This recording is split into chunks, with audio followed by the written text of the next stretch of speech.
Namaste and welcome to Youth TV show Making Nepal Proud Globally, produced by Today's Youth Asia. Youth TV show Making Nepal Proud Globally is a compiled version of all those youth activities and youth initiations that Today's Youth Asia has been doing since past 8 years. Well, moving towards our program, today we have an interaction program between Finnish youths and Nepalese youths on the topic of youth in politics, global warming and climate change. Let's take a look. Namaste, my name is Merja Kähkönen. I represent the Federation of Green Youth and Students in Finland, and currently I study in the University of Oulu. My subjects are history and politics. Simon Elo, I represent the True Finns Party, for which I'm a member of the board, and I'm 23 years old.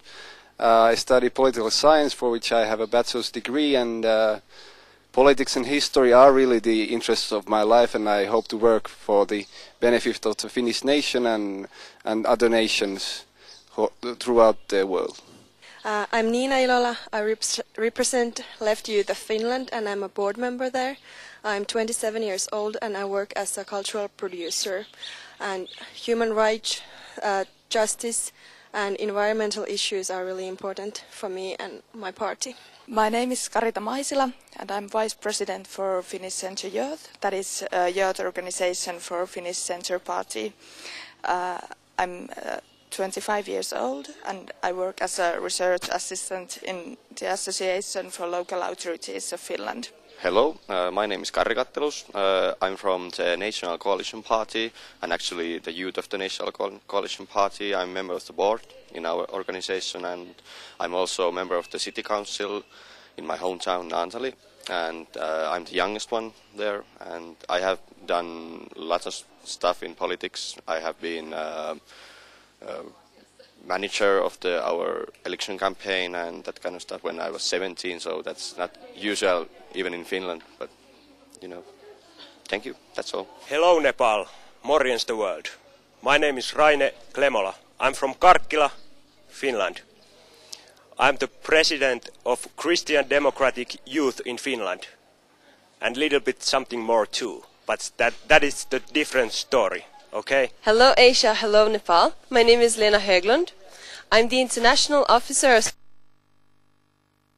of our international committee. I have a BA in political science and I also continue my studies still.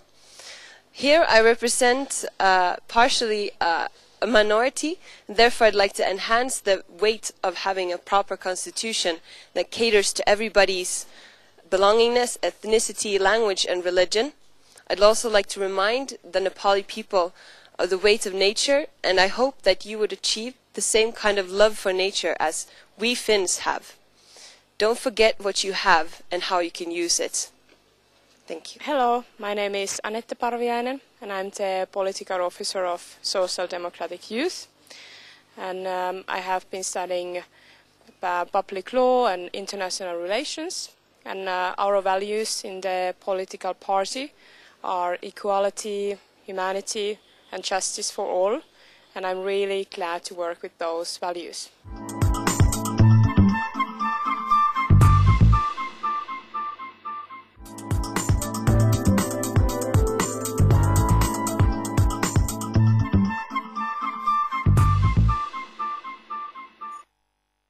Situation that it is hard to get young people involved in politics, but I think it's about making decisions. If you want to affect your own life, you should be ready to do something for it. So if the young people here, I assume that they are interested in the things that happen in their own life, so maybe the decision making should be easier for them and there should be more opportunities for them to get involved, like in a local level first and then maybe in upper levels also. You should never stop trying.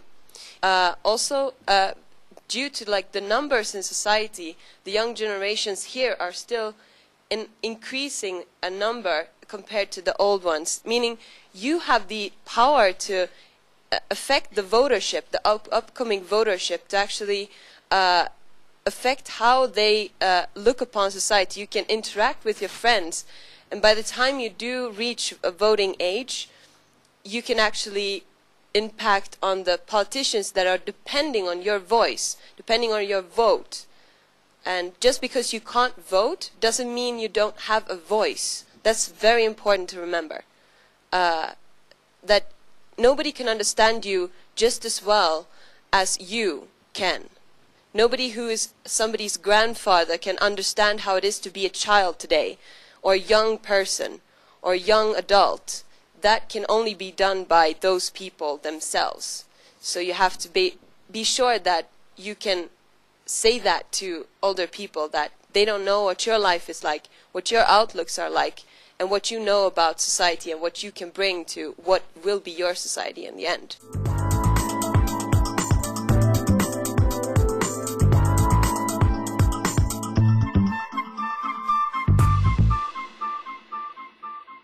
In Finland, it has been a really promising sign to see the emergence of grassroots movements.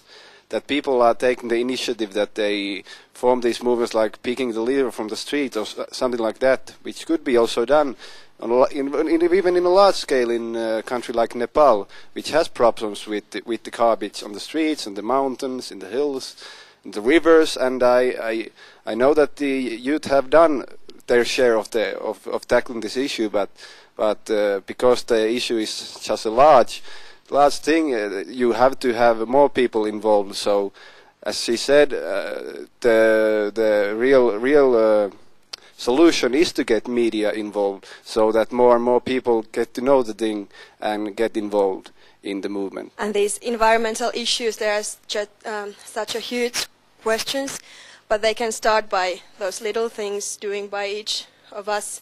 Like one single person can start it from their own lives, and then more and more people get involved with this, and then also the media, and then the major global decisions between nations here in Asia and also globally with all the countries in the world, because climate change and global warming, it's really a thing that we all should focus on now. Here in Nepal, the problem, I think, is so huge that you have to have some momentum in what you do. One school can make a difference, but it is a small difference. So maybe you could challenge other schools to your campaigns. You could challenge non-governmental organizations to come along in the project.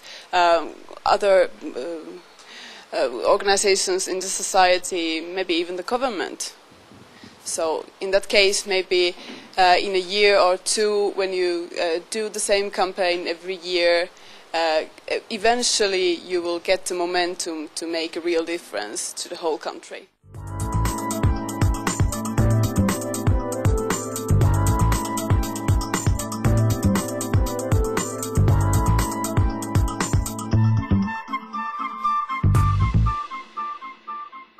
Forest issue is very difficult because many people here depend their livelihood from the forest, and so to stop the deforestation you actually have to invent some ways to get your livelihood from the forest in other ways than just cutting it down. And I think that perhaps the tourism could be one of the answers, the solutions to this problem, because we, the group of Finnish politicians, are very impressed about your nature. It has been something we didn't even imagine it could be. It's so different that the Finnish nature is that we would definitely come here again to just see your forest and your beautiful nature. So I hope that this could be a way not to make money out of it by not chopping it down. Yeah, that's